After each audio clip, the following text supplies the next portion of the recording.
Esk Flooding? Yes, yeah, that's right. Let's begin. Okay, so I'll just introduce Craig. Most of you know Craig. Craig's been with the Regional Council for 23 years now. And so Craig will be presenting just a summary of the Esk Flood Event. And do you want to have questions at the end or as we go? Suit yourself. If you got something that you want to see right then, I'll answer it if I can. Otherwise, I might have answered it further on. So yeah. I take it you're pretty pressed for time, so I'll try and talk fast through it if that's correct. Mm-hmm. Yep. Okay. Let's sound every second word. That'll go. Something like that. Yeah. Okay. Quick summary. The rainfall was very intense, localized, greater than 100-year rainfall. But the flooding was in the river was not. It was 80-year in the Esk and say 50-year in the Mangoni. Damage was significant at the local level. It wasn't a widespread. Esk scheme performed well. It did what we think it should have done. The response was good from the civil defense, considering it started at 4 a.m. and ended about 11. I live in West Shore. I was on my bicycle riding to work at the time. Didn't even know it was raining. It was that localized and intense there. No injuries or deaths. That's an important thing for things like this. I've got just a few photos a few people took. Same spot, tractor way down there, with several meters of water up there.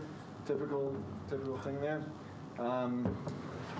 This is one of the spots where the railway embankment washed out, and this is I put this in there because quite often people there say, "Oh, we've got the railway embankment. It's like a stop bank," and it's not. We tell them all the time it's not a stop bank. It'll get washed out like that. So that's just a nice picture over the lower Esk Valley from up top of the hill around State Highway 2. Shows the widespread flooding across the floodplain there. Shaw Road is a bit of an issue there. There's 8 houses around there, and you can see the flood water in there. So some houses got flooded, whatnot, in the sheds and stuff like that. That subdivision was put in from Hastings District Council allowed it a while ago, and it is in the floodplain. They will get flooded again. They pay rates to the Esk maintenance scheme. If you add up all the rates of those houses, it's $20 per year. They're like $1.70, $1.65, $3.20, $20 per year. So we don't actually provide any service for them, and that's why, because the rates are so low. So now if they want to do something to have a better outlet from there or something, they'd have to pay. We'd gladly collect the money. Can you just identify where that actually is for us? How about on another map? But it's upstream of the campground, by Hookerary College. Oh, there. Yeah. You turn in there, and there's the Hastings domain, and then there's these houses that are just upstream there. Is that the college behind them? Yep, off to this side there. That's it? Yep. Craig, do you know off the top of your head how much we're collecting annually for the scheme? Yep, I've got that in as well. $6,000-7,000. Yep, it's not much. How much? You say 6,000 or 7,000? Yep. I'll show you in a few seconds. Oh, here, much At Waipunga Bridge, this is the biggest, so the highest water level that's ever been there. Just showing that there's a lot of debris that comes down there from, as you know, all the slash and stuff that comes down. That makes it hard for the gauging teams to go out and actually find out how much water there is actually coming down. The river mouth is a bit of an issue that a lot of people, they say, oh, you should open the river mouth more often. And I say, well, it costs money. It's something that we do when we need to. There was an opening, and then when the flood comes down, it blows it out anyway, so why bother wasting money? And an interesting thing here is actually seeing the sediment plume. You can't see it. Look underneath the 12 GM there. Wow. Huge amount of sediment comes out of these rivers during these floods, so if we can stop that, good, that's what we're after.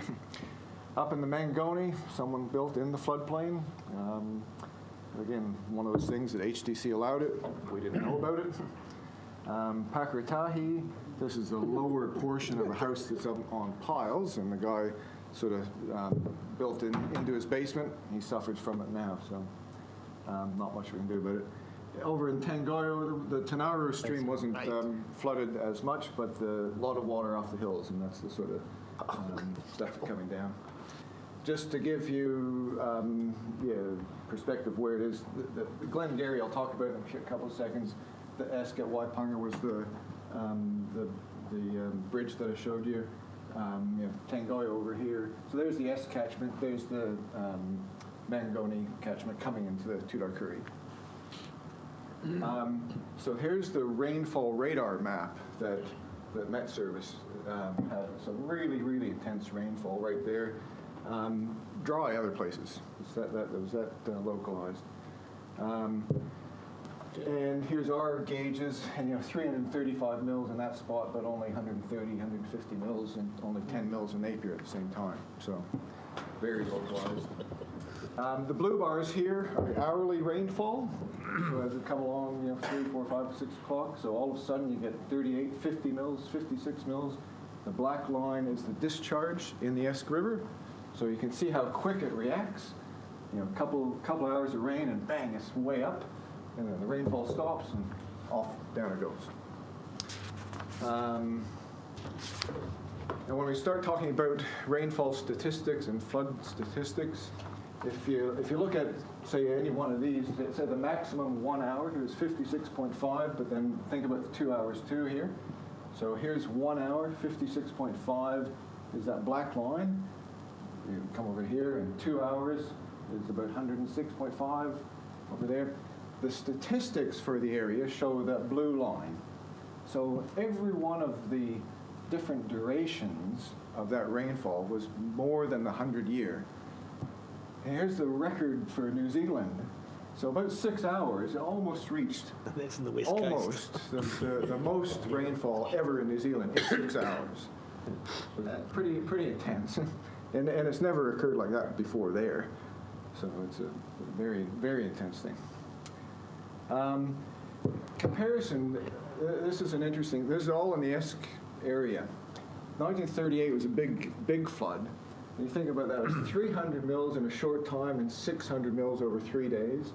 63 was big, it was big in a short time, but not much over 3 days. 88 Bola was not much in 24 hours, but a lot in 3 days. And this event, again, was a fair amount in a short period and not much in 3 days. So the 38 flood was the worst because it was a lot in a short period and a lot in 3 days. So Can I put the perspective on those. on all of those, would those houses flood on all of those? Those houses wouldn't have been there. No, but if they, hypothetically, those houses were there, Oh, they would have they're definitely. all flood. So there's 4 flood events that would have knocked those houses. Yeah. It's, You've sent that to Hastings District? In 80 years. yeah. But could I just ask a similar but different question? If that rainfall event had moved a little further south and happened right over the top of Napier City, what would have been the consequences? It would have been flooding. I know I get flooding, but I want a bit more of a description of that. Would our systems... Oh, look, actually, remember Tamatea in 2004 or 8? I can't remember which one. There's a rain bomb over there. It was about 2008. Yeah, 2008. 197 mils over 3 hours. People kayaking down the streets. Remember that one? That was, But our stop banks and the regional council's infrastructure would have withstood it. I'm not worried about Napier City, but... To put that into perspective, our flood control infrastructure is a 1 in 100 year protection, so it'd be very close. And a lot of the city infrastructure, stormwater is generally designed to 1 in 10 at best, and the overland flow paths 1 in 50. So there would have been major flooding in the city, and some of our infrastructure would have been close to being overwhelmed. Wow. That's the key point for us, though, isn't it? What the point's been made out of this, that 1 in 100 years is not good enough anymore because it's on the edge.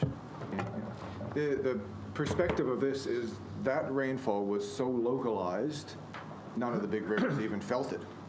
So you have to keep that in perspective, don't you? That our flood control schemes, our big rivers, big stop banks, and when it's raining a lot up in the hills, this was a very short, intense flood peak.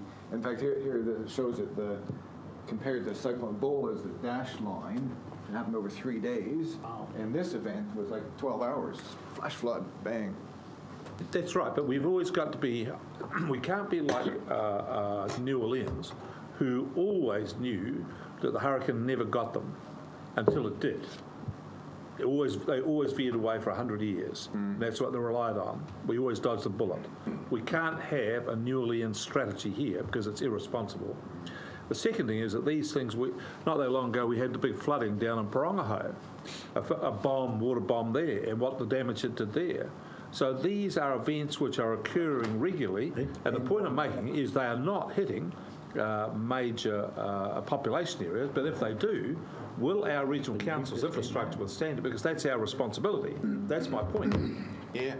Look, I think what worries me is that when this event occurred, there was a major anomaly in ocean sea temperatures around the upper North Island, and we're going back into cyclone season with a similar anomaly this year, and we don't know what that will bring about, but there's a reasonable chance that we'll have similar events as a consequence this coming late summer, autumn, and then whether that happens year on year remains to be seen. But big chance this year, you're saying?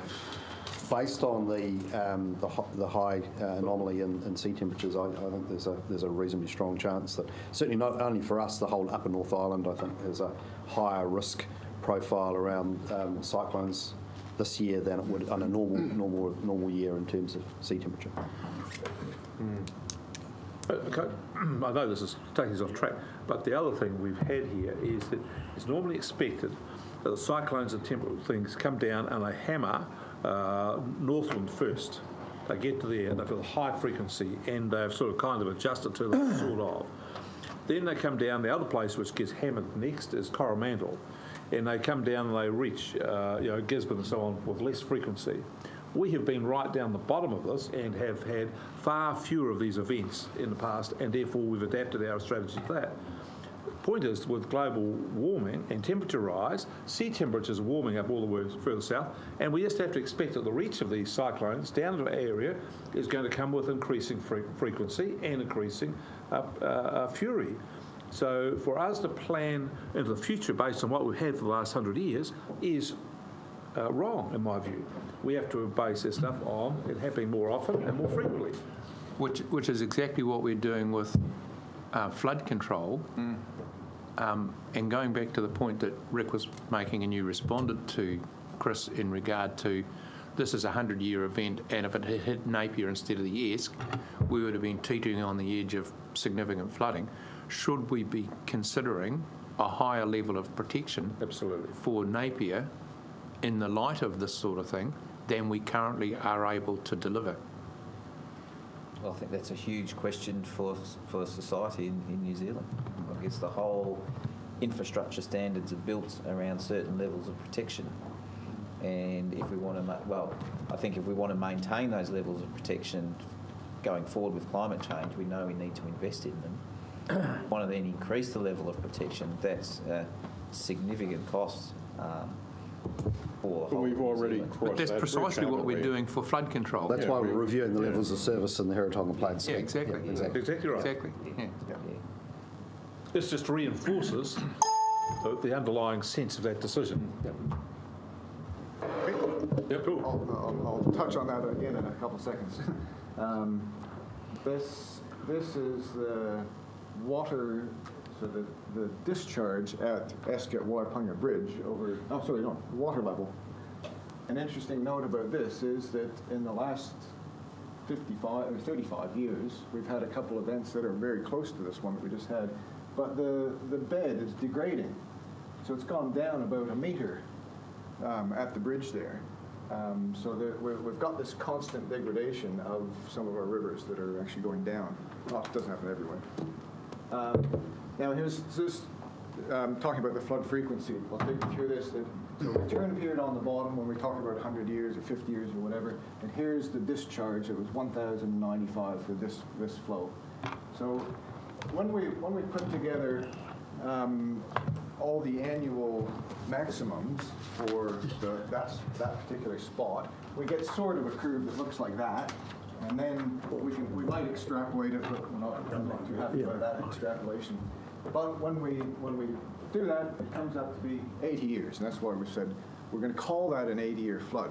But if we get over the next 20 years a whole bunch more floods that are that size or more, this will move. We'll now call that a 60-year flood, but we don't know that until give us 500 years of record, and then I'll tell you what the real number is. That's right. Yeah. So we've got a different. We've always have multiple ways of estimating these things. These two lines are an envelope for a regional method, which is a little bit more realistic at the top end and doesn't do so well at the bottom end. But when you look at that, now we say this flood event actually might have been 30 years, or might have been 120 years. The statistics, we just don't know. So until we, like Councillor Barker was saying, it's like going into the future, if we're getting more of these, we better do something about it. And we might end up saying, actually, that event was a 30-year event. We should be preparing a lot more for that type of thing. Then now we just plotted the flood extents for that. And here, the Shaw Road houses are just right in here. At Hooker Area College up there. There was a lot of water that came off the hills too that flooded some of the vineyards and stuff here, but that wasn't from the river. So we're sort of more interested in when the river floods out of its banks and floods the land. That's more what we're trying to do. Mangoni at Risington, there's a couple houses that are there, and we just received a request from Hastings that someone else wants to build again right in that area. We say, well, our advice is that it floods. Oops, sorry. Our advice is that it floods. Now, people can still get building consent. They'll just either build it up higher. It's one of those things. So that raises a really interesting question of the relationship between us and the entities which approve the subdivisions and the house sites, which is Hastings and Napier Council primarily. So we've got this information that we really should be making available to them so that they've got the best possible data to make these decisions on allowing subdivisions and so forth. Do you supply this information to them? Absolutely, yeah. They have this map specifically, and look, their building guys phone me up or email me all the time for these sort of questions.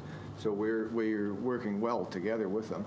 But they are constrained by, it just has, the regulations say it just has to be above the 50-year level. That's all they want to know. I quite often convince people, just put your house a little bit higher. What's another couple $1,000? You're building a brand new house worth several $100,000. Make it a bit more flood. Can I just, I don't know how forceful you are on that, but sometimes we're not. And I think we need to be absolutely write them a letter, say, this is a stupid idea, but you have a legal right to do something stupid, but be on notice, this will flood. Yep. We need to be absolutely, because otherwise they build it, then they sell it to some innocent person and... Absolutely, and this is where the LIM process should show right in their face. Yeah. Yeah. So for the Esk, what you put up before was telling me that there were 4 floods in 80 years, and there's likely to be more in the future. Yep. That means they're going to get a major flood there every 20 years, and that says to me, don't build a house there. Absolutely. So, look, this is an issue for the regional policy statement. So your lever to drive the district plans into being far more risk averse on this and actually preventing people from building there is within the regional policy statement. So there is programmed work for the review of the regional resource management plan and the RPS and incorporation of natural hazards. At the moment, it's very light touch on that. So the Regional Planning Committee in this council will get the opportunity to drive the district plans into a much more risk-averse space. So that's worked over the next couple of years. So, but in the meantime, is this information appearing on the LIM reports when someone's buying a property, or because that was one of the complaints I had. Oh, you guys are not doing anything, and then you go, well, actually, that we told them when you consented that, you know, we gave them this instruction, or otherwise the house didn't have a consent. So what's your problem? You know, there's a bit of caveat emptor involved, isn't there? Yeah, there is. And I'll say most of this information is on our hazard portal, which goes on LIMS. Not everywhere, because we can't do everything all at once, so we're slowly working. And this is one of the things that will come out from this, is that we should, in the Mangoni, Risington area, we don't have a good model of it, so we need to work on it. People are asking to build there. We'll solve the problem. Say no. Question though, the LIM report is owned by the district council. That's right. But we don't own it. So what rights do we have to put our information on their reports? The way either we've gotten around it or the way that it occurs is that we put the information on the hazard portal. Then the district council says, here's all the hazard information we have, and it shows earthquake, liquefaction, flooding, tsunami, shows everything. So it's in there. So we're not physically putting it on a LIM. We make the information available, and they take the information. But the question, I'm just thinking about, here I am, hapless, private citizen, interested in building a house on somewhere. And I go to the council, ask for to see the LIM report, which I've done before. And they are pretty, I don't know, benign, you know, they don't tell you a lot. And I can't remember seeing a hazard portal connection on the LIM report. It's reasonably recent. Yeah, pretty recent. Yeah. If you went today, you would get that information. Would I? Yeah. Well, the last time I went and looked for one, Rick, it was on there. Yeah. All right, well, I'll go and recheck. Yeah. But you know, to Craig's point, we've got a lot of lifestyle properties, of course, now where people are building homes in the the rural environment, where for resourcing reasons we haven't necessarily done flood modelling, because we can't model the whole region everywhere down to the level of detail you'd need for building houses. So Craig's progressively working through the region, but when people are putting houses all over the place. But there are the obvious ones, James. Yeah, of course. And target the obvious ones. And while I've got the floor, I'm very strongly against us telling people what to do. But I'm very strongly people understanding their own risks and understanding their responsibilities. Their insurance companies, the market will tell them what to do, not us. We shouldn't say don't build. We should say you can build, but this is let the market decide, because who's going to insure anybody building in a flood zone? That's just... Yeah, look, I'm quite careful when I do provide information too. In fact, I did do something up in Tanaru. Someone wants to build a house, and I said, look, here's the flooding. You decide. Now, and if they ask my opinion, it's like, that's a bad idea, but that's just an opinion. That's not a regulatory method. So. But you can turn it around the other way. I agree with Rex. And the classic was, New Zealand was poised between a British and an American company to buy planes for Air New Zealand. And the politicians wanted the British planes, which had high rear things, rather than the Boeings. And the head of the civil service wrote to the Prime Minister at the time and said, you may choose whatever you think, but we will take no responsibility for this choice. Anything that happens to it, the high winds of Wellington, will be your responsibility. Boom, went out the window. Yeah, no, that's right. Yeah. So you've got to be firm and clear about it, but put it on to what it is, and you make this choice, it's your responsibility. Yeah. And you could put on, if you want to build there, make sure you've got a boat hook and a punt, because you need it every 20 years. That's exactly right. Okay, let's, I'm almost through this. Just a reminder of the Esk, it's not a flood control scheme, it's not a drainage scheme, it's a maintenance scheme. We contain a 2-year flood within the river, try and have minimal damage, and once the 2-year flood is exceeded, we minimize the effects of flooding within the boundary. The rates revenue, $7,400, and it's based on land area, not capital value or land value. That's why those little houses that only have a small area, $1.70. That's the rates they pay. And there is the scheme boundary, and there's a few different classes that pay 18 cents and 20 cents and what on the dollar type of thing. So that's the area covered. Summary again, the same thing from the beginning. So now what next? So we incorporate these floods into our models. I think what we need to do is update the Esk and update the Mangoni and provide those flood hazard maps in a very distinct way back to Hastings. So they say, here you go, there's the 50-year level.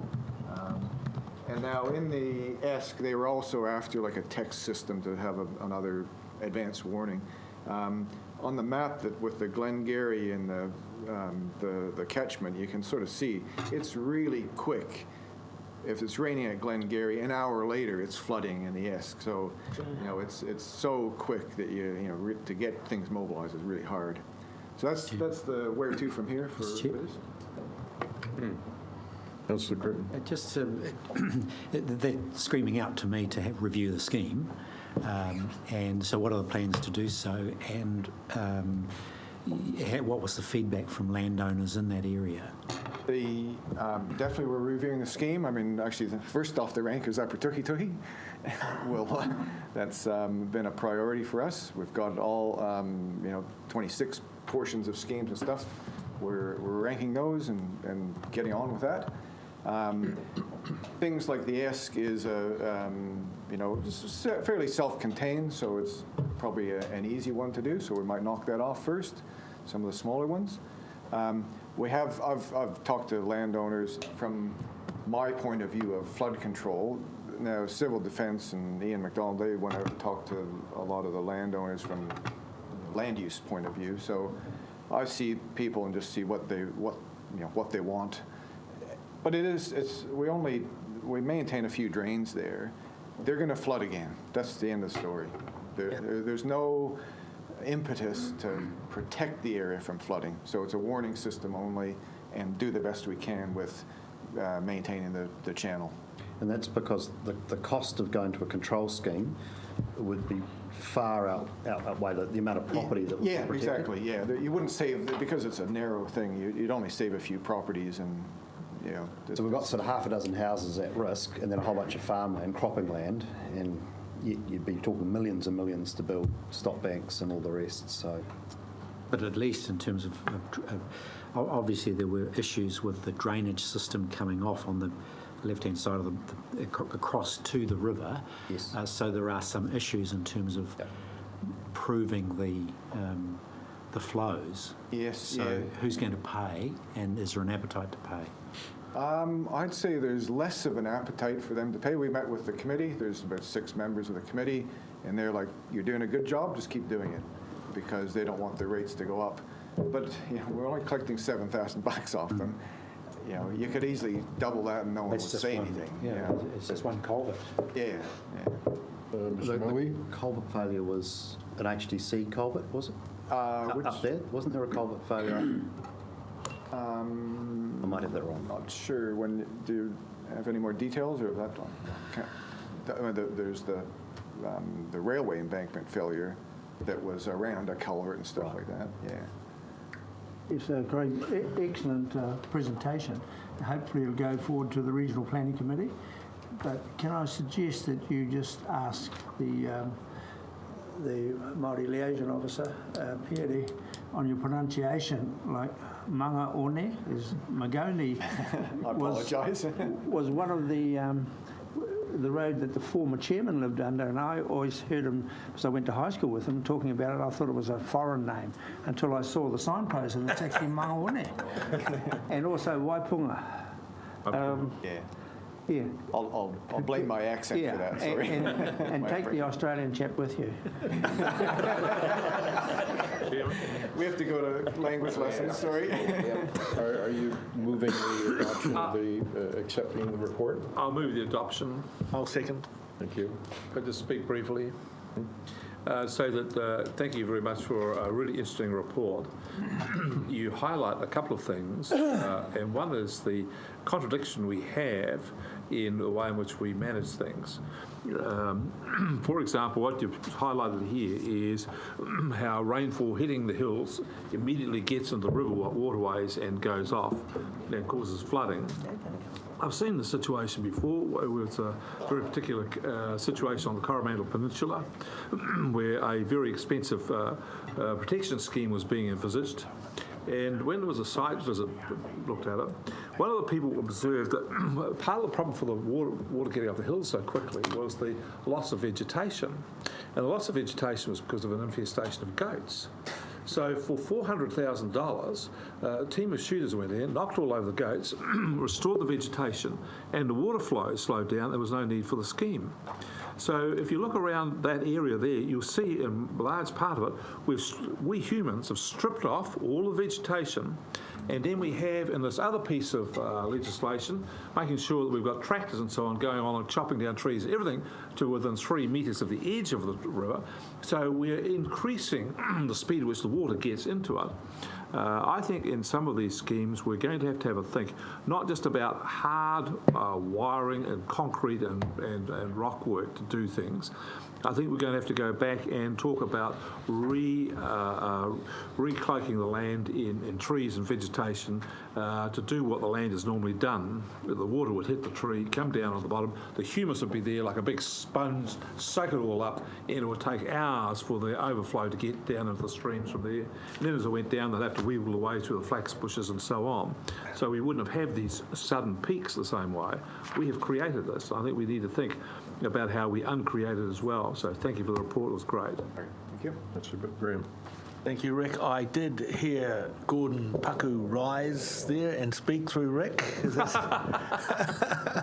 And they had such a wonderful relationship, but that was exactly the philosophy of Gordon and what he used to harp on about him. So it was a good moment to think about that. A very excellent presentation, really, thanks for that.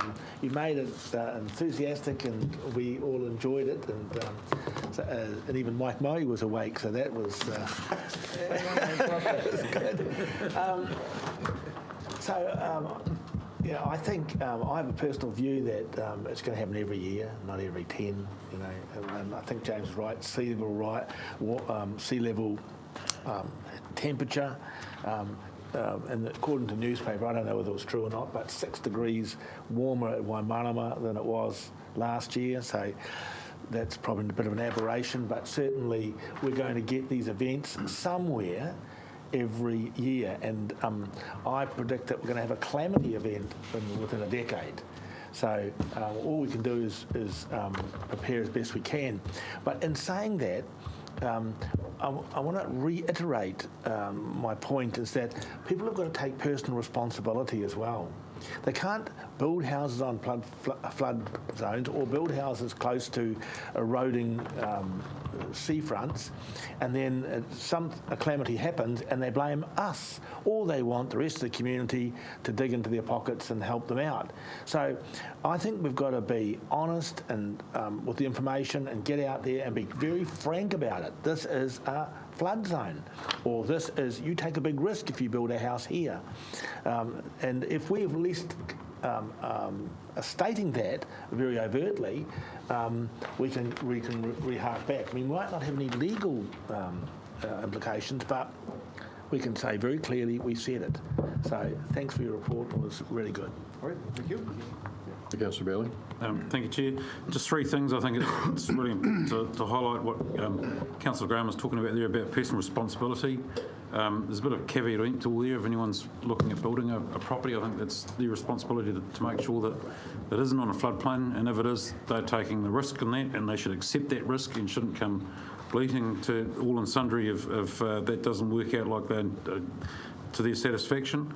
I think this whole the episode demonstrates quite clearly the consequences of climate change and the challenges that we are confronted with here in New Zealand, or the planet is confronted with actually.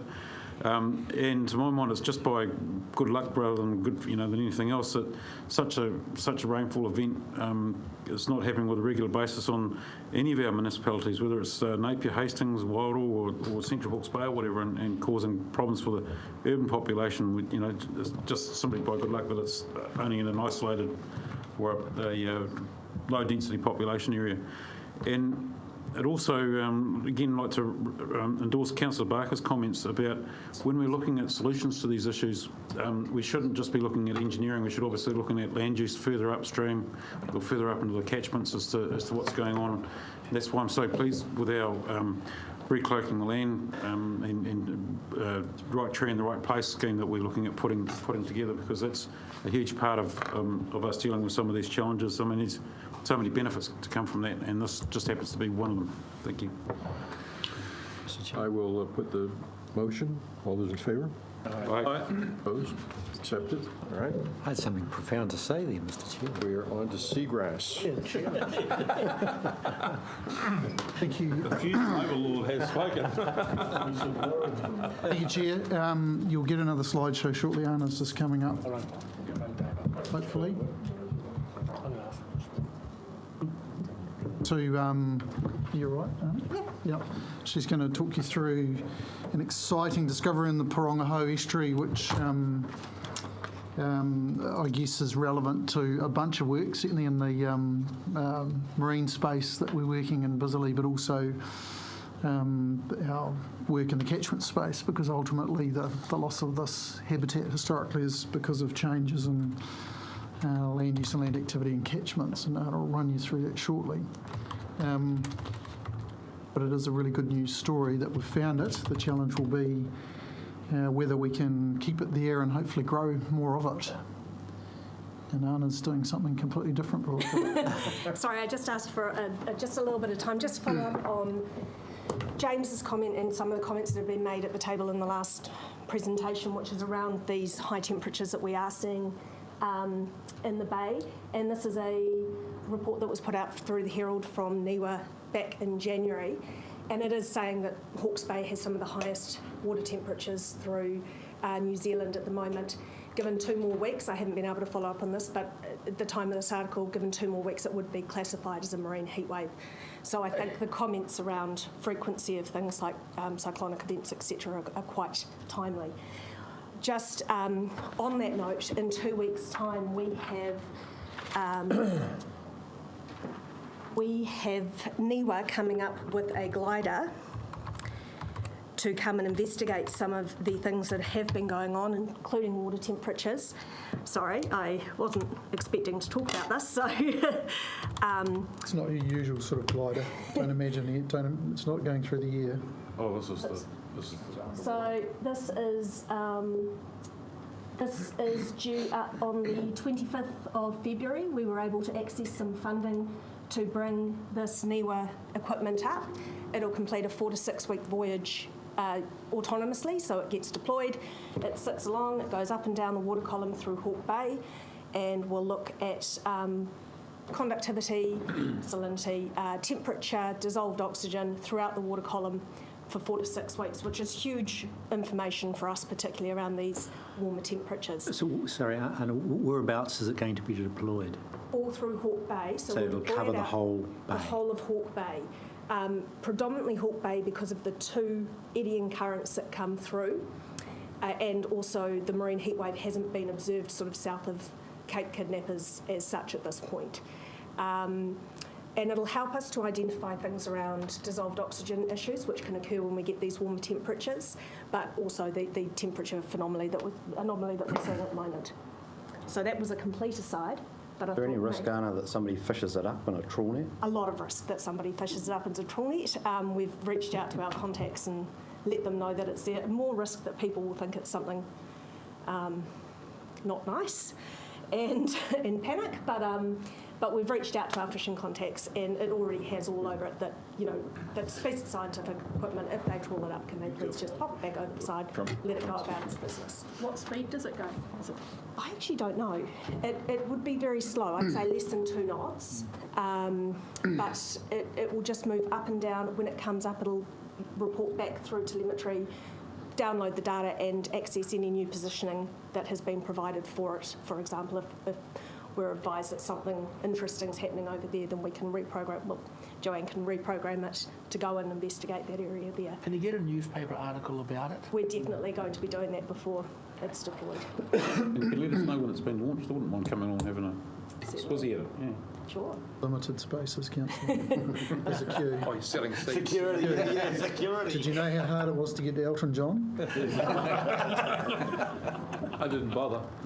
Me neither. My wife did. He's too old for me. So back to the scheduled viewing. We just thought we'd take this opportunity to provide a little bit of an update on an interesting find in the Porangahau Estuary and some of the, I should have titled it, opportunities but issues that are coming with that.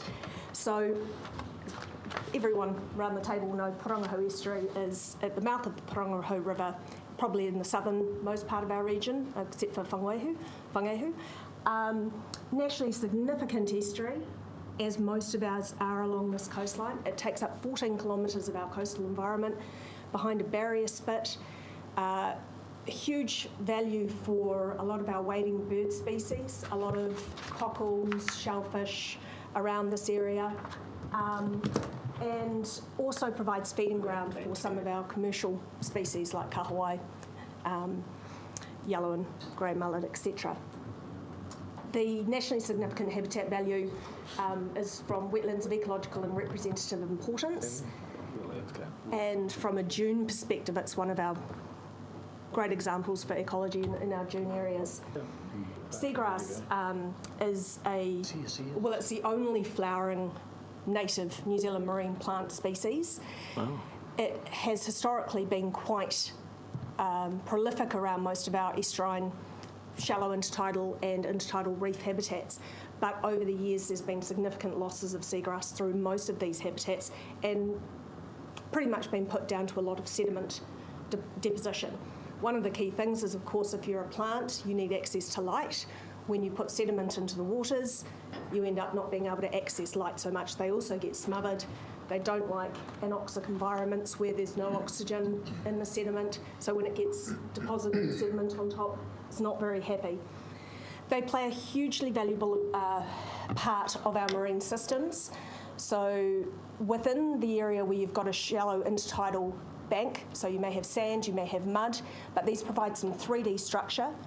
They refuge habitat for juvenile fish, so they allow the fish to actually hide from other predators, and it was often thought that they would actually have distinct macro and faunal communities, but that's recently been dismissed of it, so it's more about the 3D structure that they provide.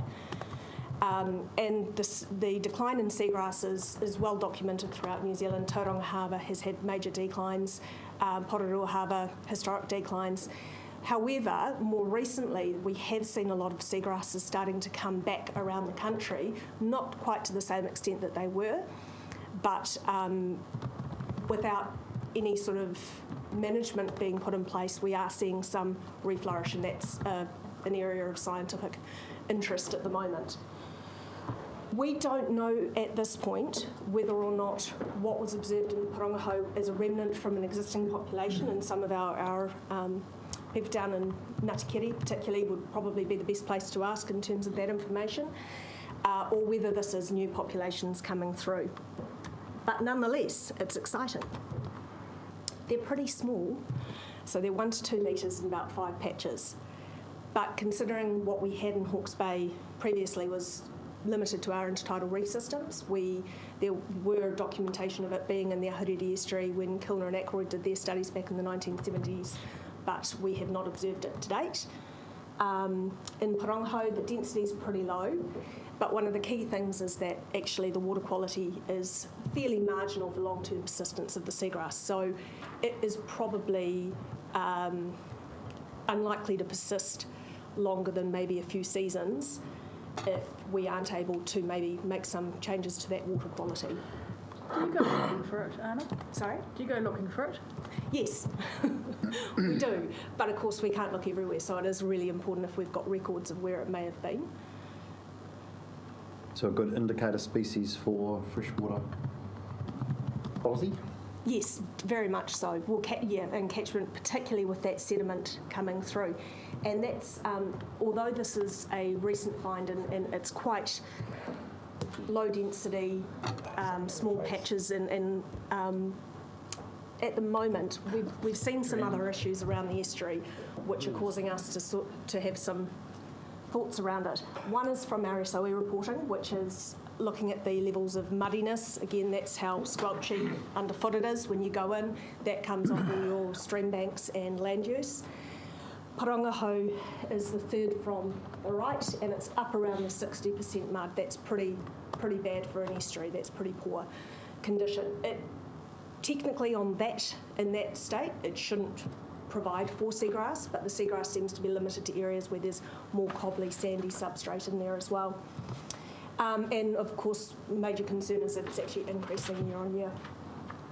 The other issue that we've seen this year is, well, we've seen it for a number of previous years, is a declining bacterial water quality as well. And this year we've had closures to Porangahau Estuary at the bridge there for most of the summer season, and multiple warnings against swimming. When we've looked at what some of these sources might be, it's relatively clear. Unrestricted stock access to the water and large areas or tracts of stream bank erosion.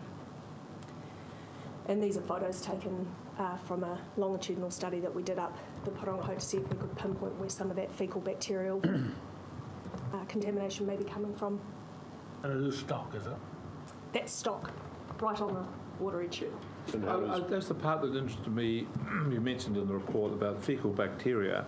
Surely we must have some idea what it is. Is it just stock? Is it stock of birds? Is it stock birds and people?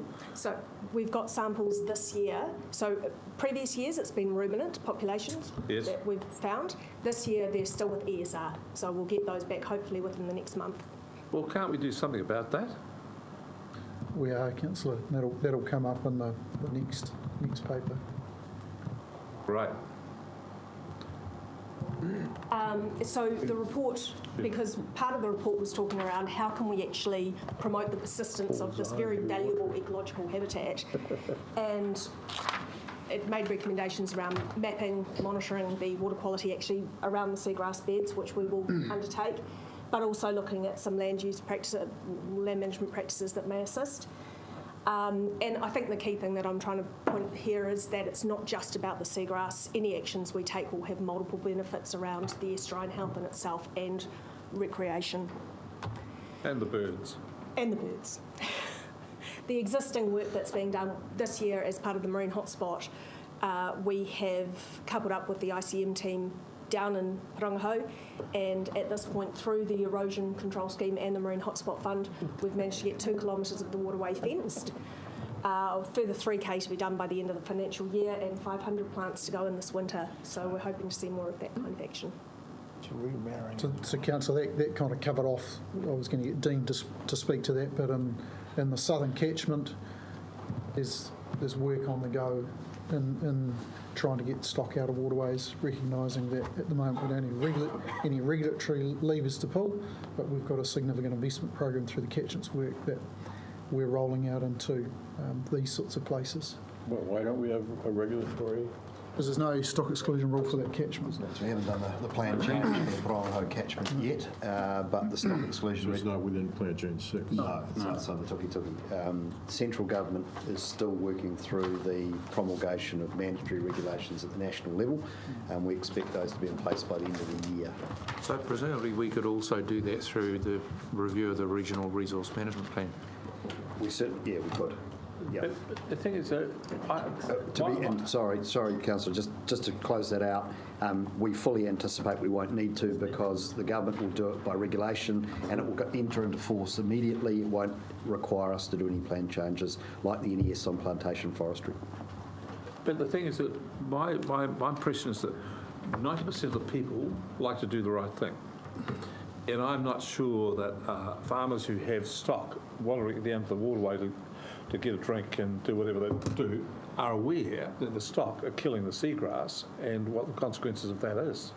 So do we have some sort of education program that explain to people what we're trying to do here and therefore get their willing buy-in to this? Absolutely, and again, I'll cover that off in the ICM paper, because an engagement in communications and marketing strategy is absolutely part of that, and the very points you make are relevant to that. Yeah.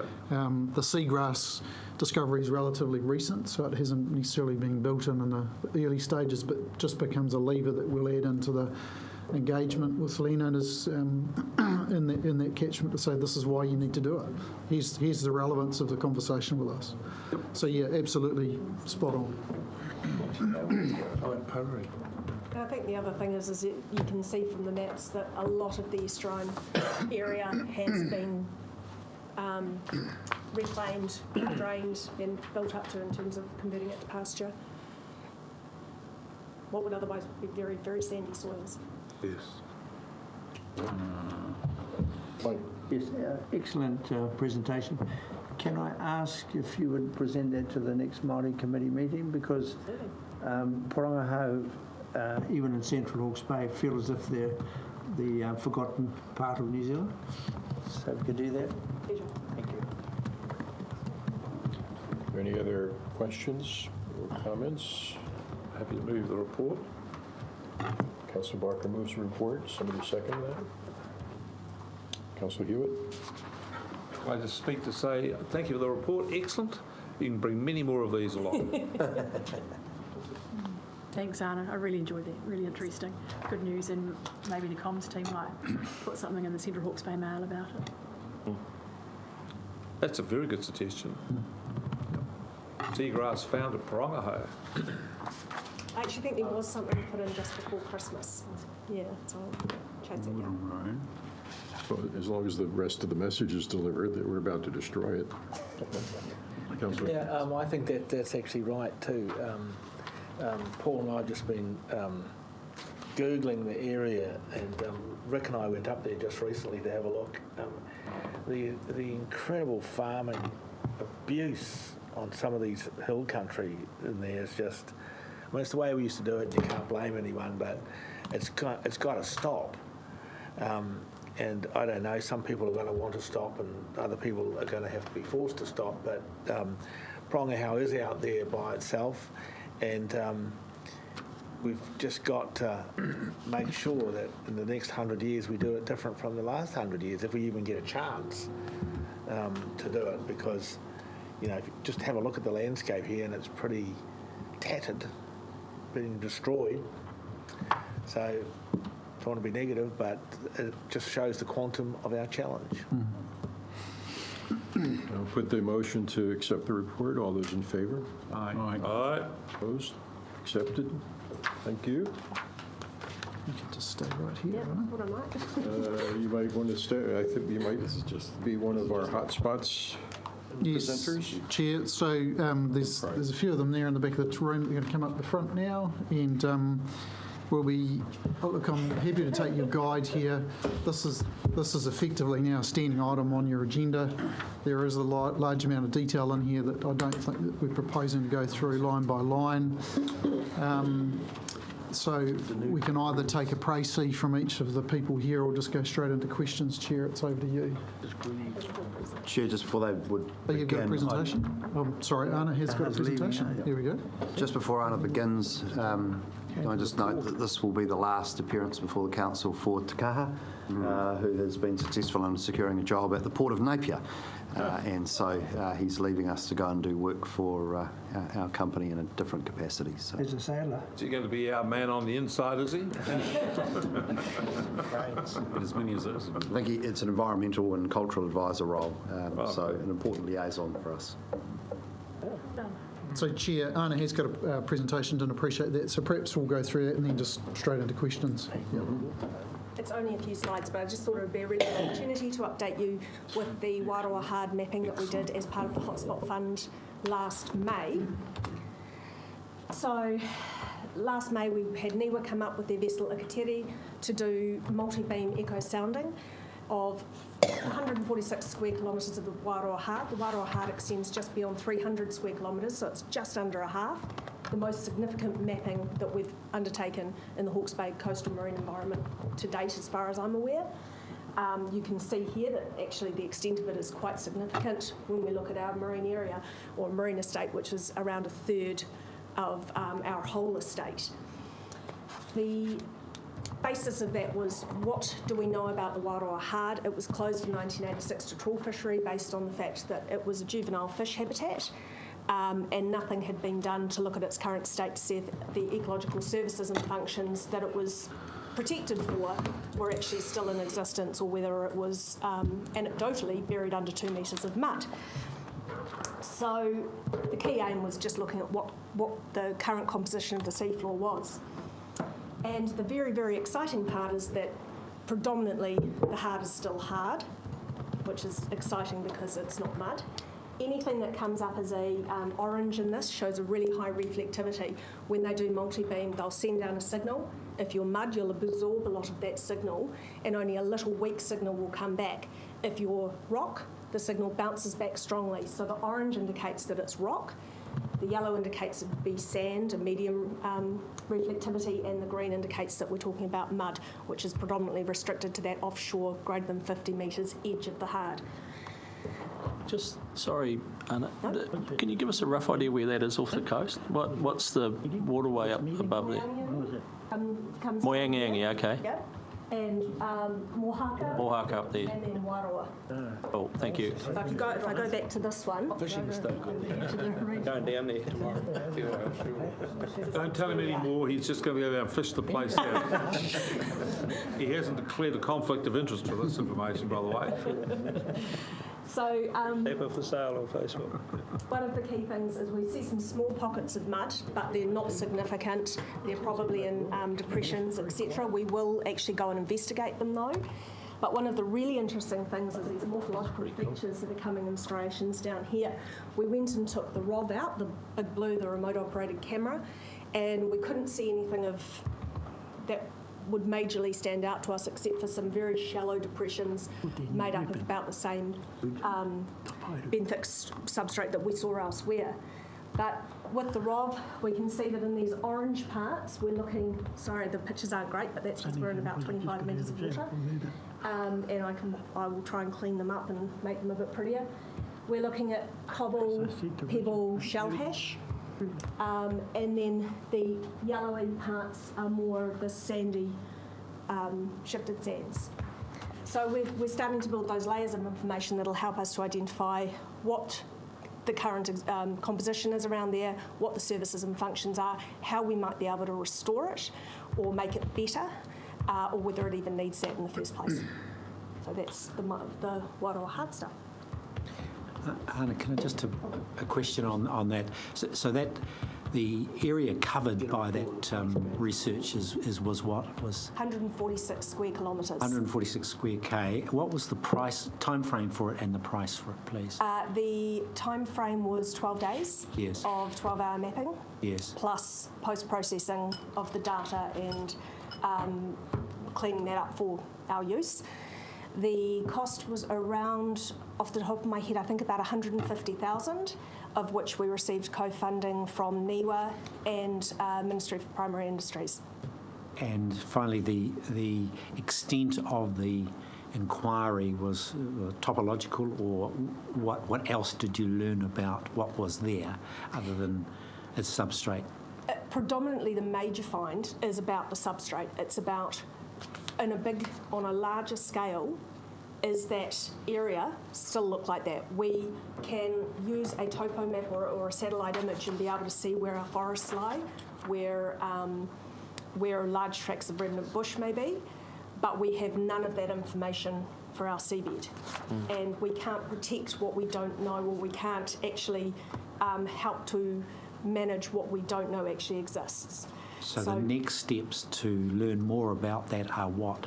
So the ROVing is the biggest part, so we're going to be able to make sure that what we see out of these maps, and this is only a couple of the maps, we also get backscatter that will tell us about algal stands of kelp forests and fish activity. But the next steps are looking at the ROV, looking at the substrate, and then working with NIWA scientists to look at whether the juvenile habitat for predominantly a lot of our commercial fisheries are still there. And that's part of the program for next year? It isn't part of our program for next year. Our program for this current financial year is actually looking at the Clive Hard, doing a very similar study to the Clive Hard, which of course is down by Clive and just south of Cape Kidnappers. But working with NIWA is actually under their existing programs. So we are trying to tie in with their existing programs rather than bring the research down. Thank you. So what is our, if you go back to the larger map, you would have to do that, what, about 10 times? If we were looking to map the entire seabed of Yep. Hawke Bay, you would replicate this 10 times? or- It would be very significant, but it is not out of the realm of possibility. Marlborough District Council have just undertaken this for the sounds. They're doing Pelorus Sound in the next couple of years.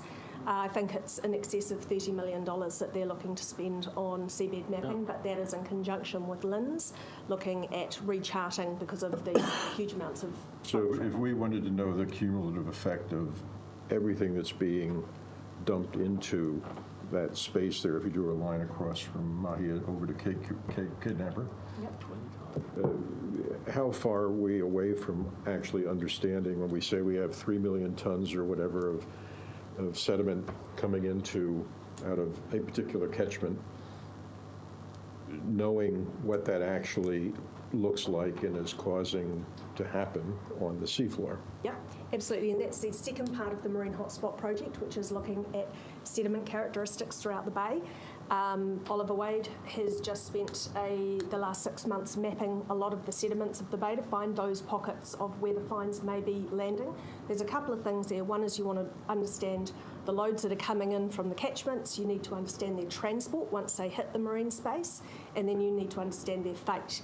And once you understand their fate, you need to know what's there to identify the consequence of that.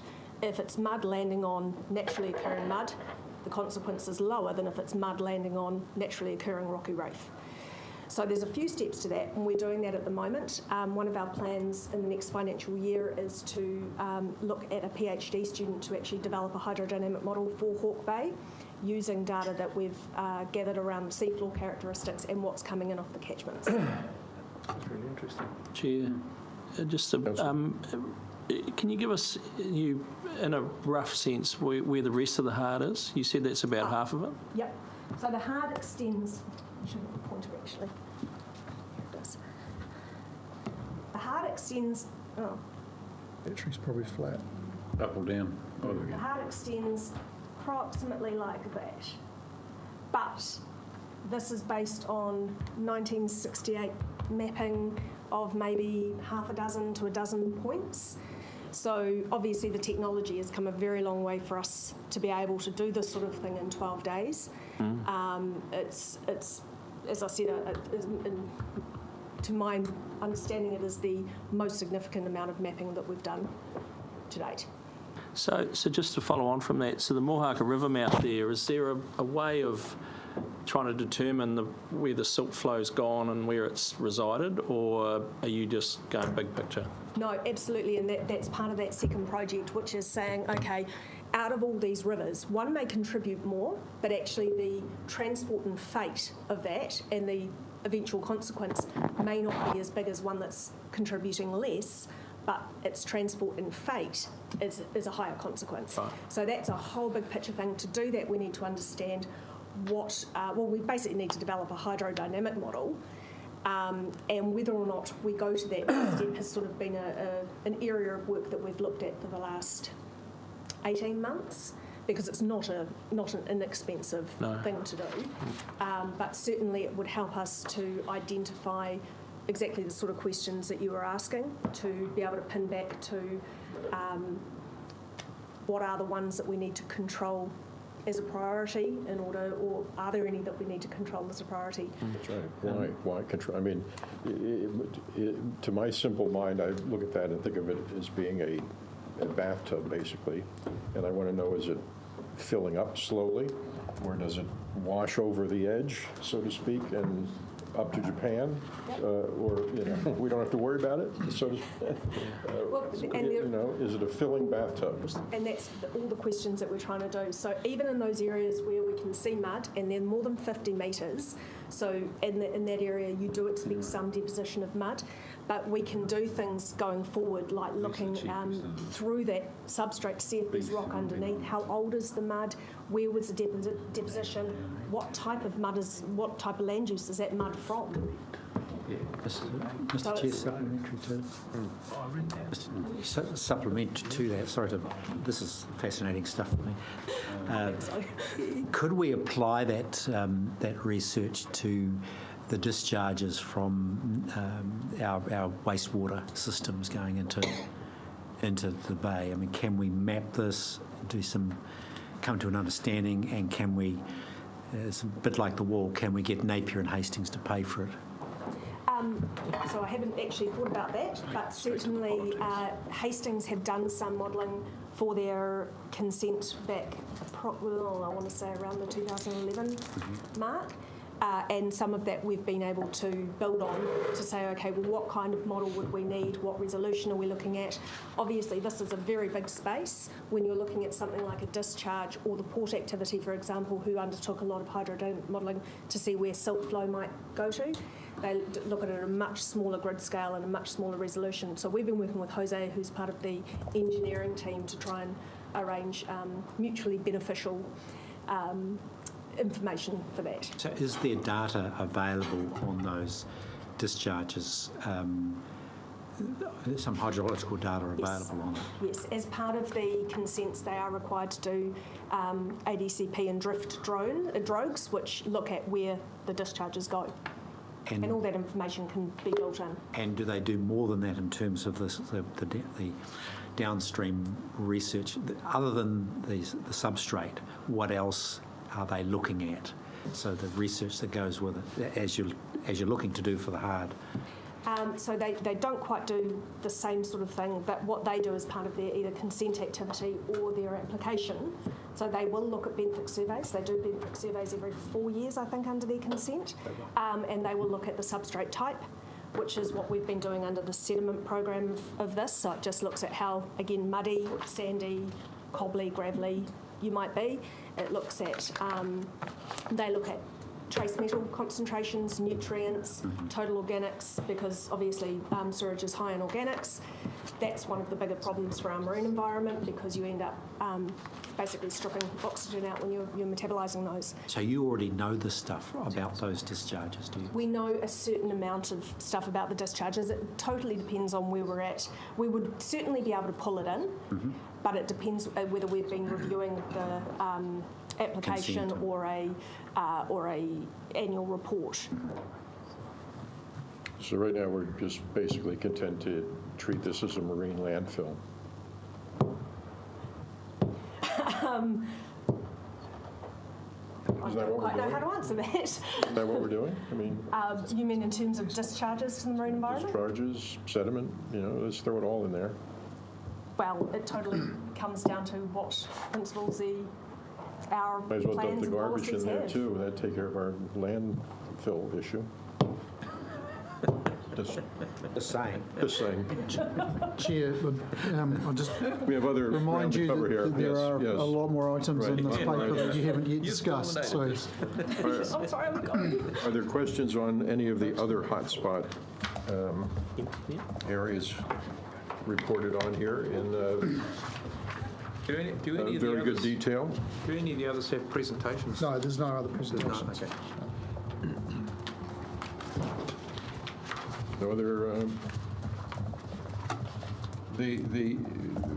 one of the papers refers to this consent that involved the weir at Whakaki. Is that, what has been the outcome of that?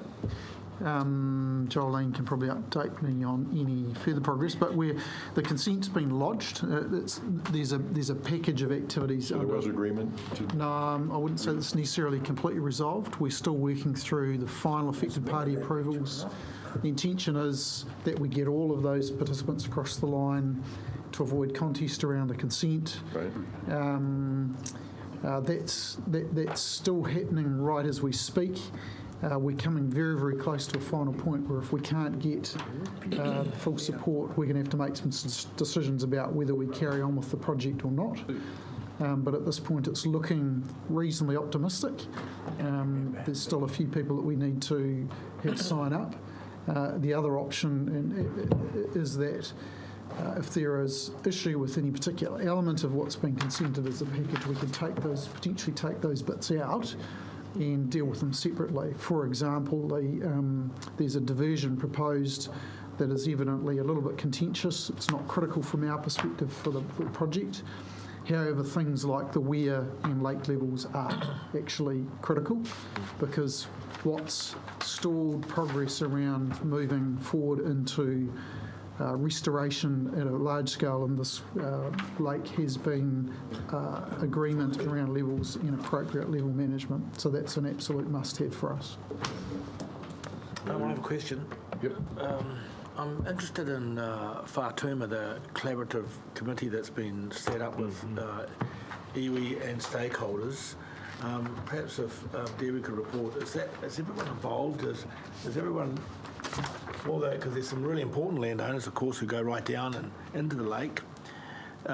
Is everybody working together there are there any outsiders or not?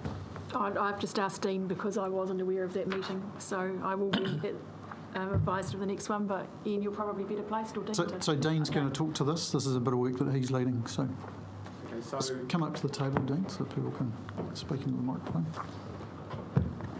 So in probably the last month, the stakeholders got together again, and which includes local iwi representatives, treaty settlement, Department of Conservation, obviously the council and the district council.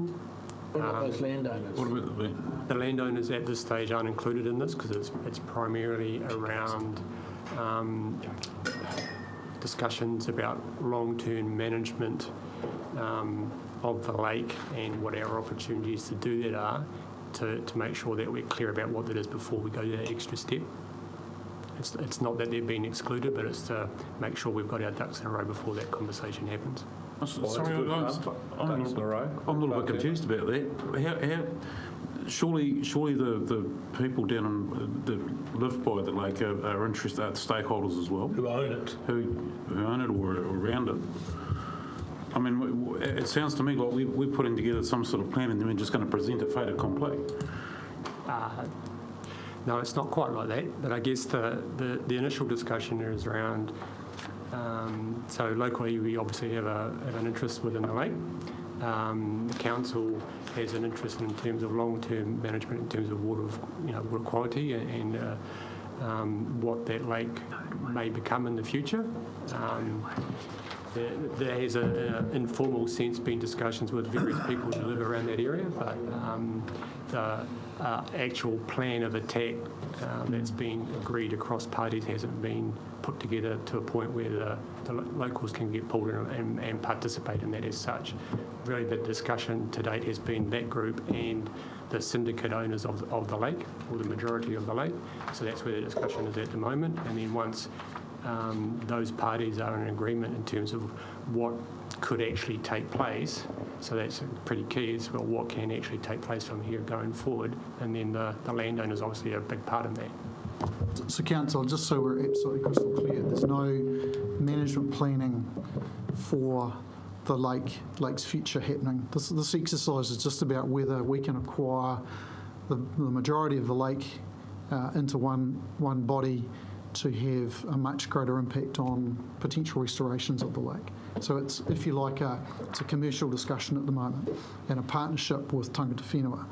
If we're successful in that, then the intention is to have a much broader conversation about the lake's future in terms of what it is that could be done, when it could be done, how it could be done, involving landowners, Tangata Whenua, the community in a broad sense, to set out a management plan, some objectives, and then resource it to get on with some of the work.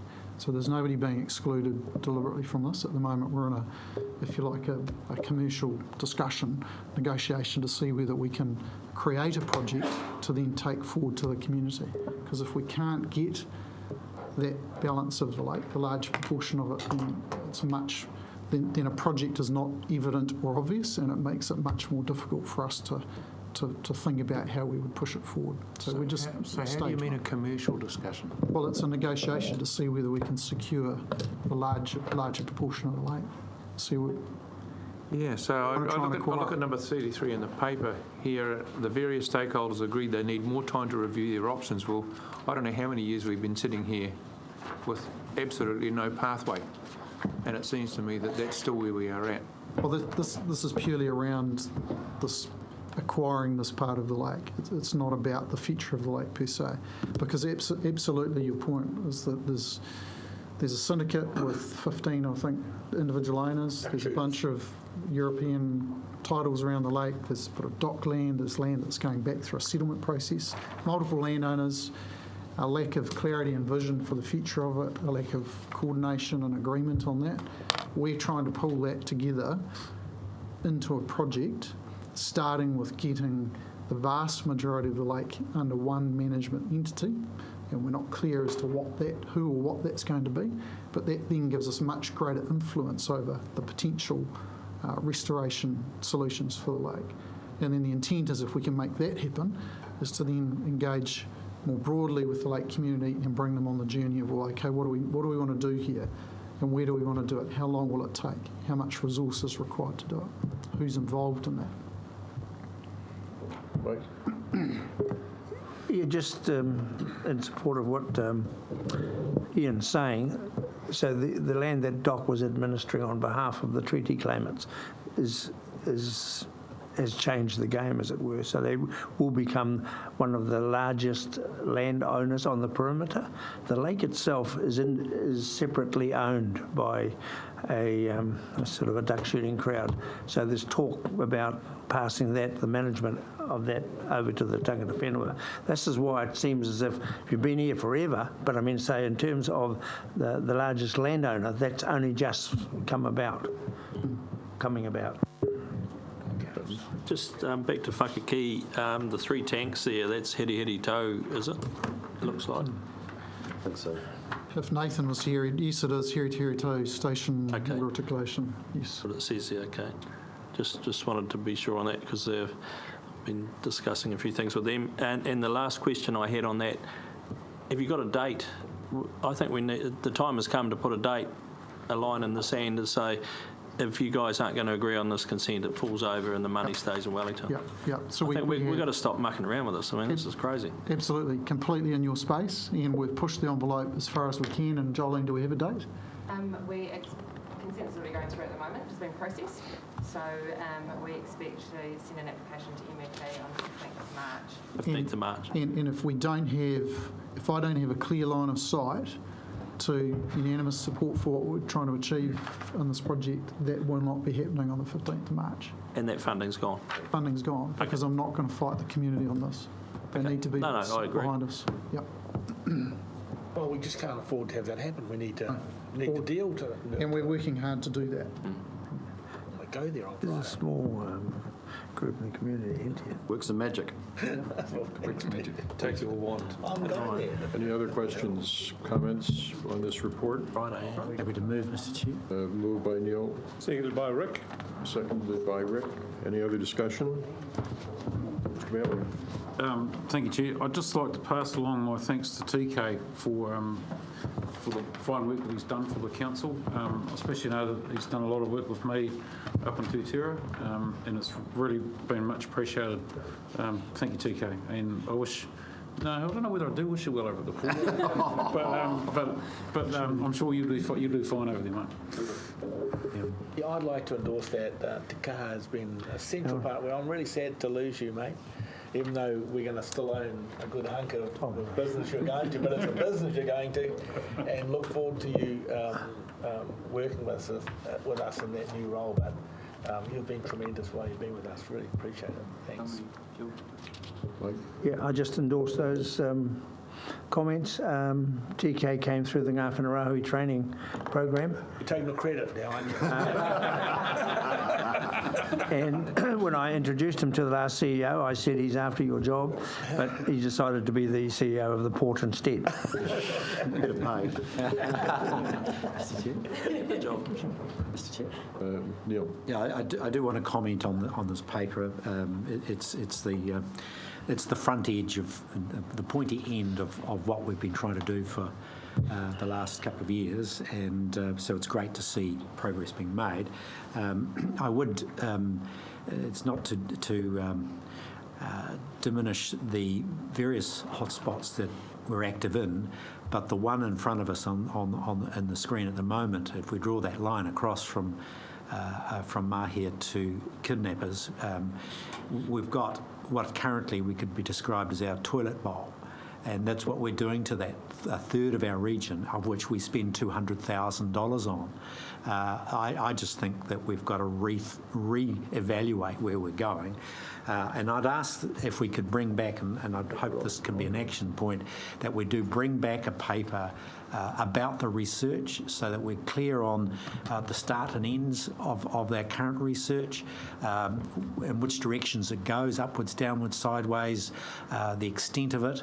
And I'm particularly interested to see where we can head in terms of the where we do literally flush our brown stuff, that is to have some evaluation and science going into and collaboration with those with the discharges we've got from our wastewater systems. So I wonder whether we can bring back that information, have great clarity and line of sight on all that we're doing there over perhaps even for the next 5 years in terms of research. And also I think we need to see a bid on the table for the next annual plan around increasing that science output in that, and this council getting really serious about our most neglected and significant resource that the region has. A third of our land, our region sits right there, and we do so little about it that we need to rethink where we're going. So thank you for the report. Thank you for the people working hard to get us there, and Anna, your leadership is greatly appreciated on it. So thank you for your report. Spoken, yeah. Other comments? Put the motion. All those in favor? Aye. Opposed? Accepted. Thank you all. Are we on schedule? No, we're behind schedule. Oh, you're on. This You're is doing well. terrible We chairmanship. have 22 minutes, Doing really well, I reckon. and What sheet do you want talk to do about next, Chair? two huge programs. Yes, Chair, I was hoping that Brendan Powell was going to be here as well. Maybe somebody could go and hunt him out for me, because he needs to come and talk to his work. Look, Chair, the catchments team have pulled together, this is just a follow-on report from the one they gave you at the last committee meeting. Just a few comments I'd make at the outset. One is perhaps the title, I'm going to rechange or change the title of this report. This is much more a focus on where we're at with our erosion control grant scheme rather than the broader catchment activities that are occurring, simply reflecting that actually this is your biggest investment, or it's a big investment at the moment. And the reports that are in front of you are still developing.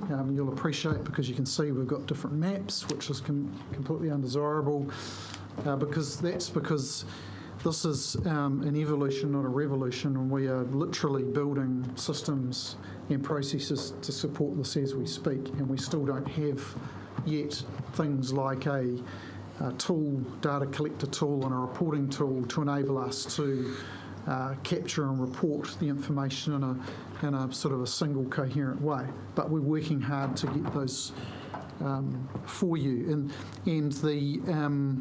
So there's a lot of work that sits behind the scenes, if you like, in this project to support ultimately what is going to be plans on farms and activity on farm. There's a lot of work that we're doing to get this geared up, set up and ready to go. And also a lot of work happening nationally to pull together additional funding through the 1 Billion Trees program, through the Hill Country Erosion Fund that Brendan's going to talk about shortly. So we're trying to cobble together as much resourcing outside of the council as we can, match that to new capability, so new people, capacity and capability to get this thing up and running. And it doesn't happen quickly. That said, from my perspective, what's reported to you is a good news story, actually. We're at a level that I didn't expect to get to at this point in the program, given what we've had to do in effectively 7 months. To be close to, or about $1.3 million of activity on the books, I think is a credit to the team's efforts and activity to this point. There's a lot more gas in the tank, I know, to make that number look better and bigger for you. And my challenge to them has been for us to be in a position to come back to you and say, I need more money to do more because there's more demand for it. And that's what we're trying to do. And if it carries on like this, I may well be in that position soon, which is a good place to be. I'd rather be there than having to come back and tell you we're struggling to find places to go. Because the other thing that probably doesn't fit in here is that there are a number of big projects that are still in a reasonably conceptual stage that could come to life pretty quickly and feed into here. So this, I think, is still a reasonably conservative view, but is going to get better as we go. What else would I say? That's probably all I'll say for now. I'm just going to hand over to Dean and Brendan to make comment on their particular areas. Nathan isn't with us, he's in Waira, he's on the phone. I think it's going to be problematic to try and get him to talk on the phone, but we'll try that, because the other thing that's been important for me in this journey is that you've got these three gentlemen now in the areas working closely with communities and landowners on these projects, and it's their work that is in front of you, and it's important that they're able to explain to you their work and what they're up to. Before we go there, Chair, one question for Ian. Just on the, this is just tremendous stuff that's going on here. So we got that Hill Country Erosion Fund 5 mil out of the government, 5.4. The 30 mil we're putting up ourselves, are we going to try and get another 30 mil? Yes. And where's that at? Are we going to get that? Look, the short answer is yes, that's what we're endeavouring to do, and I said to you we're going to try and match fund that out of the Crown.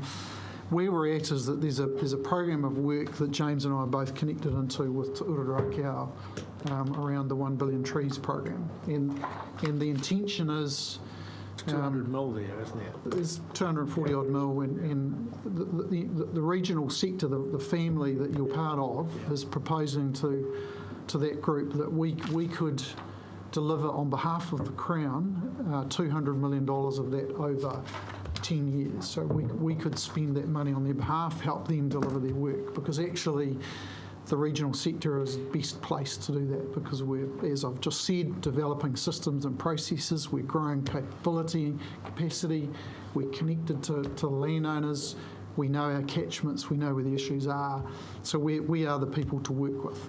So we're working with them now on a model that sees us as that preferred supplier, if you like, and preferred deliverer. The entire sector. The entire regional council family.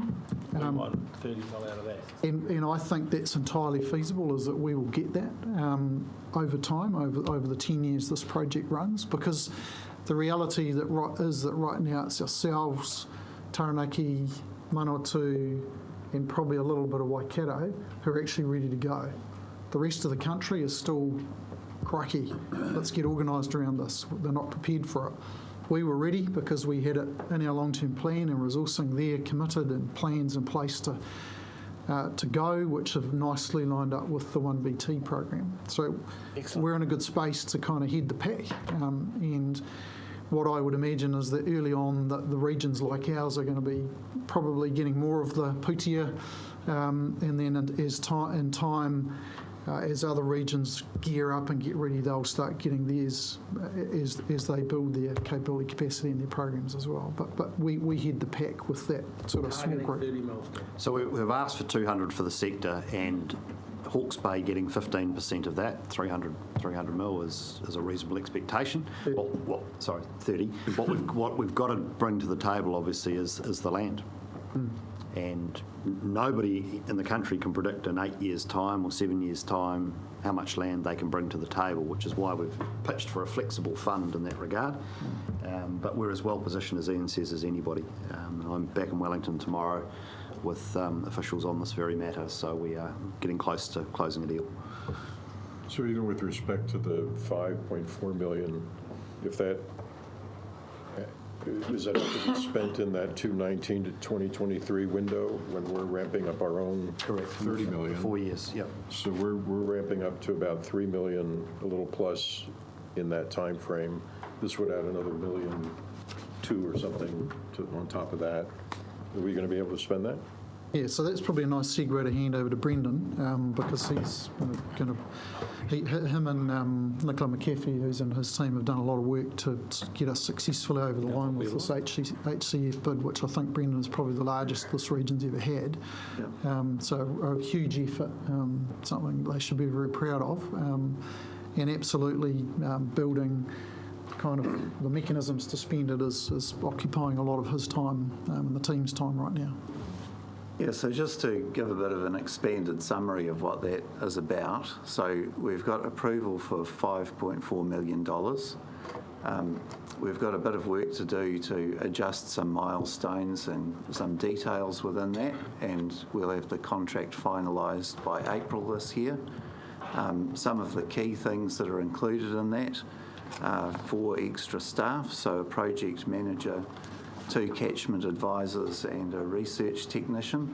One of those catchment advisors would be based in Gisborne because there's some erodible area within catchments that feed into our regions that are actually over the regional boundary in Gisborne, so it allows us to address the erosion there.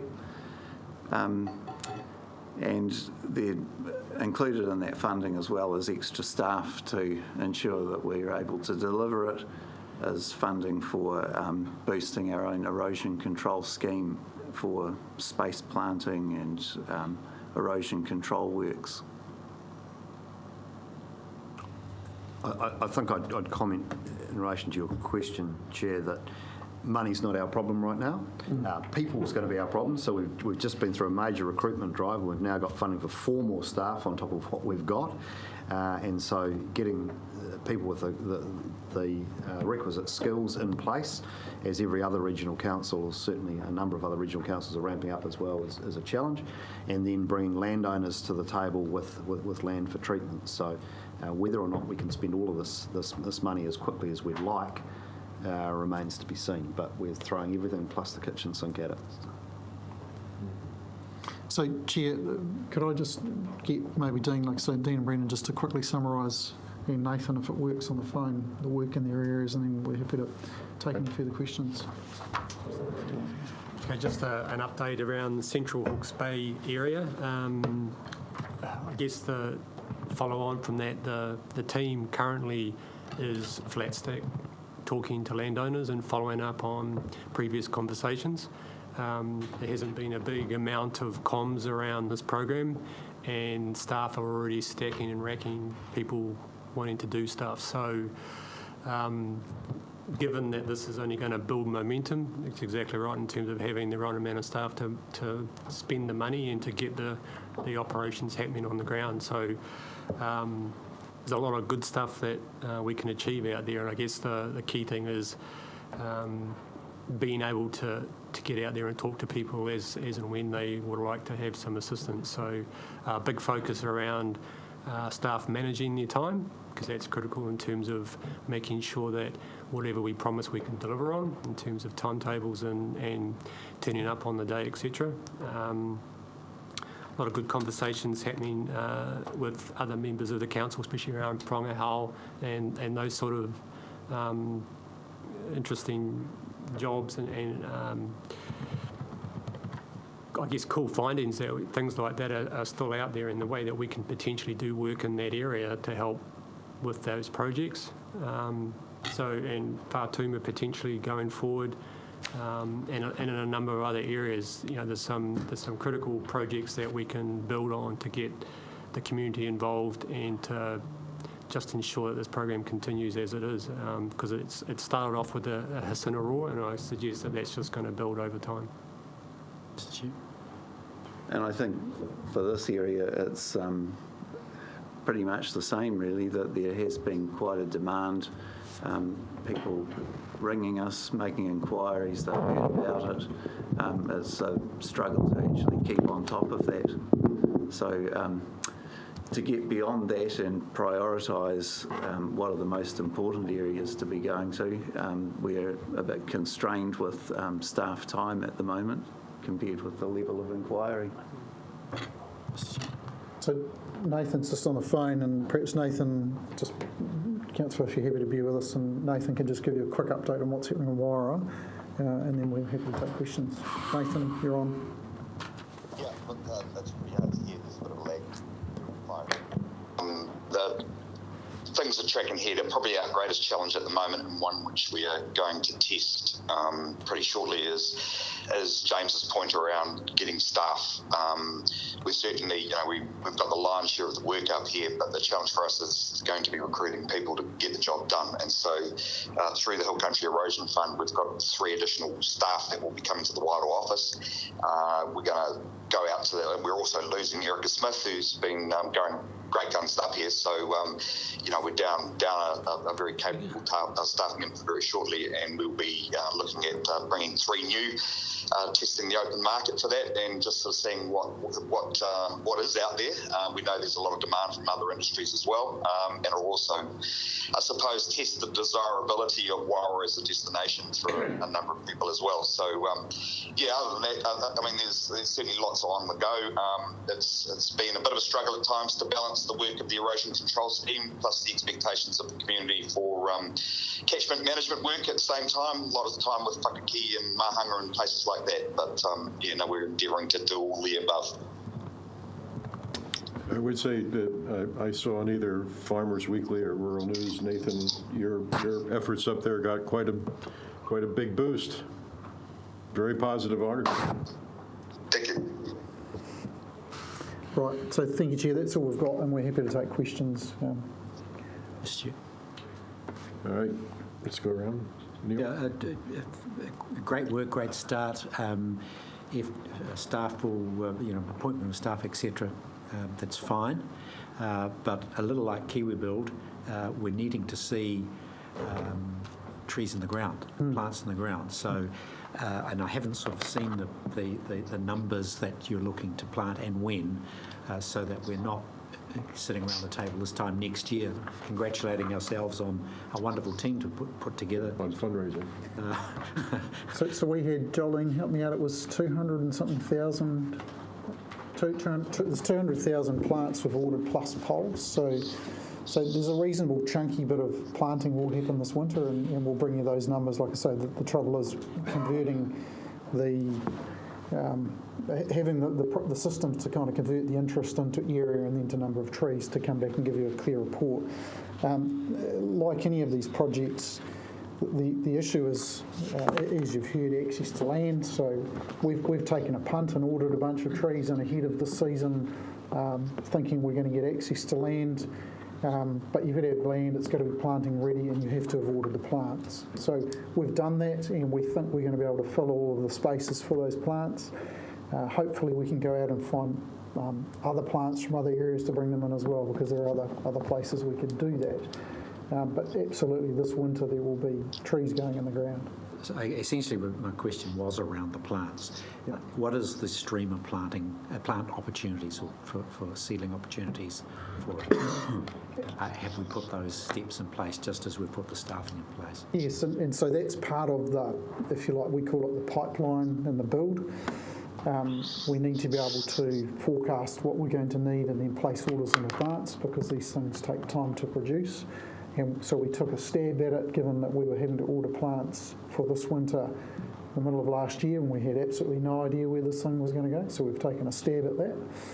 And we're going to have out of this, the last 6-7 months worth of effort, a clearer understanding from some of the work we're doing what the likely demand is going to be, sufficient to place orders ready for the 2020 season.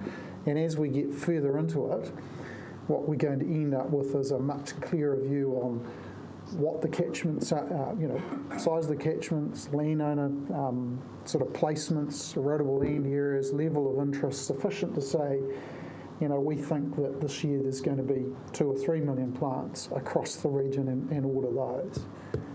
So right now we're still feeling our way through it, but part of the pipeline development and the forward forecasting is very much central to the work that this team's involved in, and will also feed into work that our client services team will support, the procurement side of it. So I can't give you an absolute categorical number here and an absolute categorical this is what it will be in 2020, but shortly we will be able to start giving you much clearer pictures of that. Councillor Wilson. Just number 2 there, you've got 252,000 hectares, which is roughly 16% of the region, thereabouts, producing what seems to be a very accurate number for a model, 3,272,686 tonnes of sediment. A couple of questions, quite simply. If the 252,000 hectares was planted in an optimal fashion, can the model tell us what the subsequent loss would be? Yes. So we can reduce that by about 90% before 90%? Yep. Before it was treated, we'd reduce it by 90%. And we're not targeting that. Pre-farming, would that be 90%? How do you mean? Well, like you're giving a rough figure what it is today, but I mean, what was it like 200 years ago? Would it have been forested? It would have been I don't need Councillor Barker. It would have been producing some sediment. New Zealand's geologically young and would still be eroding and yielding some sediment. So what we're not proposing to do is say we want to take the 3.2 million because you're right, that number's it's not a real number, it's a model number. We're not proposing to take the 3.2 and turn it to 0. That's completely unrealistic and just not nonsensical. What we are doing, and our ambition is that if we treat a third of that 252,000 hectares, about 100,000 hectares, we about halve that 3.2 million. That's our broad kind of objective for this program. If we can get 100,000 hectares of our most erosion-prone land, the stuff that's yielding over 1,000 tonnes per square kilometre per year, in treatment we can get about half of that sediment yield halted. And is that, so follow on from that, so halving that, say, is that, what does that do to, can you link that then through to freshwater ecology? Can you link it through to all that stuff? Yep. So, and that's again... Is that an optimal amount? I guess that's where I'm heading. Well, it's how long's a piece of string? I mean, the optimal amount would be pre-human, but that's not realistic. So it's back to Anna's point, or Anna's work, that what we'll do is link that into, well, where does the stuff end up and what sort of deposition's occurring and how much do we actually need to deal with in any particular area at any particular time, because it could be that Wairau is a catchment that has a large yield. Is that important? It might be that it's far more important that we're dealing with the Esk or Mohaka, and the Wairau is perhaps less important. At the moment, we don't have that absolute resolution, but what we are doing is using simply these figures in the model, which is SEDNet, to say we think these areas have high sediment yield off the land. It's just a model. What the team do then is go and visit those farms, work with those landowners, and quickly figure out actually where it's coming from, because you'll have a big yellow blob on a farm. Well, it's not going to be the whole farm. It'll be that hill face, that gully, that scarp. That's the areas that you want to target, not the whole farm necessarily. So it becomes far more refined. And in terms of the marine environment, yes, that's a work on in terms of being more definitive about where the stuff ends up. In terms of the freshwater environment, we've got SOE monitoring coming out our ears that say catchments like Wairau have very low visual clarity, the lowest in New Zealand, some of the lowest in New Zealand, and it's not getting better. So understanding that we've got, poor water quality is evident to us, what we're saying is we want to try and get those trends moving in a different direction. My question quite simply is, it could have been like that forever though. I doubt very much that it's going to be a catchment that's forever looked like that. So, councillors, you are cutting into your lunchtime, since there's a publicly announced meeting at 1 o'clock. 1 o'clock. That is going to bookend the back end of your lunch window. So, Councillor Bevan. So this conversation's actually heading in exactly the right direction, because this is all about measurement. So we're spending a lot of money, and we need to have some milestones, and we need to measure ourselves against those milestones to see how successful we are. So what I'm hoping, and I understand that we're in startup phase and trying to find staff and get the resources available to achieve our ultimate goal, but what I'd like to see the next time you bring a paper back on this matter is us to be sufficiently advanced that we can actually be quite specific about our targets and the milestones to achieve those, and methods to measure ourselves. And one of the critical measurements is exactly what you're talking about. Yeah, we do have some quantitative targets in the strategic plan that you signed off in terms of land cover and improvements in water quality, but we can probably be even more specific around turbidity and some of those measures of sediment. And we are investing quite a bit in the measurement of that, because we know that demonstrating that actions achieve outcomes in stream is important to get landowner buy-in and commitment to carry on with the work. So that's hand in glove with this. Councillor Bailey. Just of the people that have signed, in fact, the landowners that have signed up, what do you think's tickled their imagination and got them over the line? Has it been the subsidies, or has it been a realisation that they can do some good, or just a gut feel? People certainly recognise that there's an opportunity at the moment, and not just with what's available here, but actually funding from central government as well. So people that are onto it know that these things don't always last forever, and are quite keen to get on board with it. I would agree with that, and I think it's probably also considering a licence to operate going forward as well, in terms of the overall picture around working on the land. Just say, well, stuff's coming eventually. Let's try and be proactive while the opportunity's there. Excellent, thank you. Anybody wanting to move? All right, somebody move the report. Councillor Bevan, was there a seconder? Seconded. Councillor Parker. Carried. Would you have anything further to say? No, Chair, I'm conscious of the lunch time dwindling away. I'm not sure I should have recognized the seconder, but... Oh, Councillor Parker. The same. Union delegate as well. Oh, how about that? I'll put the motion then. All those in favor? Aye. Opposed? No. 1 o'clock, Accepted. guys. 1 o'clock, we are convening the regional council Do we have meeting. to move to put it into... So I guess we are Just adjourn. we're adjourning for the moment. Is that what we're doing? Adjourning for the moment, okay.